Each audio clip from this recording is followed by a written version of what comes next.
當初咧，其實有咩原因咧驅使你重返校園咧？其實就好簡單啫，幾個字形容：書到用時方恨少。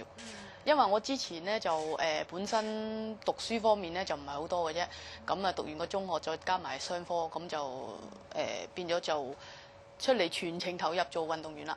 咁但係當我做運動員期間咧，發覺即係自己知識真係唔夠。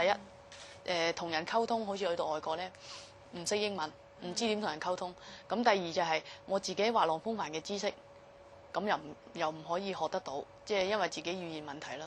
咁加上就係一啲體育方面嘅知識又學唔到，咁就發覺，咦，我係時候要翻去讀下書㗎喎。因為我覺得如果我讀咗書咧，會令到我自己喺體育呢方面咧，應該會提升得更快咯。咁所以就好都唔應該話算偶然啦，因為我覺得我自己都有諗過㗎。咁喺93年就正式決定我要讀書啦。